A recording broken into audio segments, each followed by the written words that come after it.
बोलेंगे उधरे होके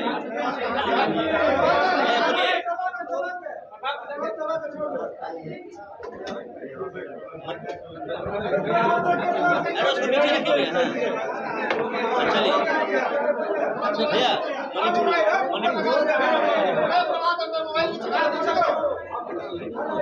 मणिपुर की घटना जो है उसकी जितना निंदा की जाए उतना कम है।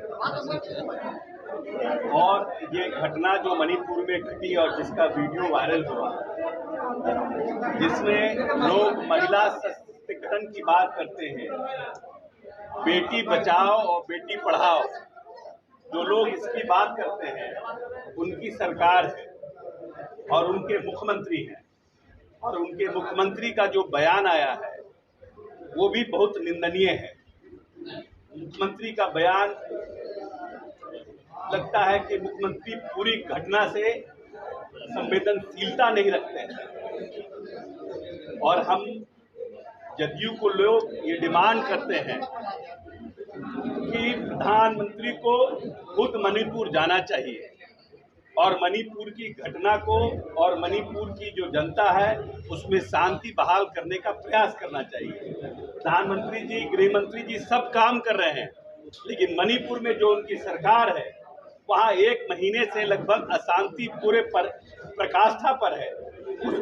उसके बारे में न भारतीय जनता पार्टी के किसी नेता का कोई बयान आया है, न भारतीय जनता पार्टी के शीर्ष नेताओं ने उसके प्रति अपनी संवेदना व्यक्त की है। सिर्फ ये कह देने से कि किसी भी लोगों को छोड़ा नहीं जाएगा, हमको लगता है कि ये पर्याप्त नहीं है। किसी न किसी तरह से पूरी तरह से मणिपुर में शांति बहाल हो, जल्द से जल्द बहाल हो, मानवता की वहाँ रक्षा हो, इसका प्रयास केंद्र सरकार को करना चाहिए।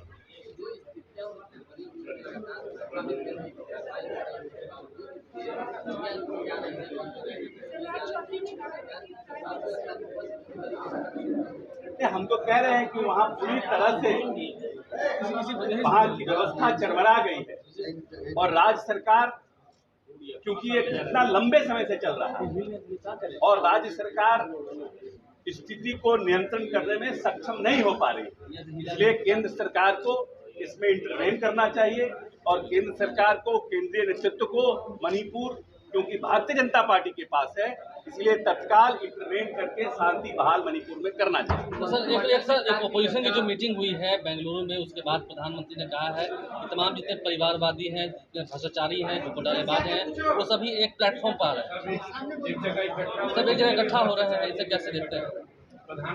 अब ऐसा है कि ये बताने की जरूरत नहीं है कि जो उनके घटक दल हैं, आज तक तो एनडीए के बैठक हुई नहीं 9 साल में, लेकिन क्या ऐसी आवश्यकता पड़ गई कि एनडीए को 38 दलों की बैठक बुलानी पड़ी और अपना कुनबा बड़ा करना पड़ा। पटना में नीतीश जी के नेतृत्व में जो लाइट माइंडेड पॉलिटिकल पार्टियां थी, जब उनकी बैठक हुई और सब लोग समझ रहे थे कि ये बैठक हो नहीं पाएगी, लेकिन हम अपने नेता नीतीश कुमार जी को धन्यवाद देते हैं कि उन्होंने अपने अथक प्रयास से सभी लोगों को एकजुट करने में सफल हुए।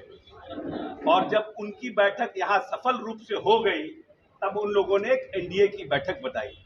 जहाँ तक परिवारवाद का बात है, माननीय उप मुख्यमंत्री तेजस्वी यादव ने बड़ी विस्तार से विधानसभा में जितने परिवारवादी लोग भारतीय जनता पार्टी में हैं उनका नाम गिनाने का काम किया है।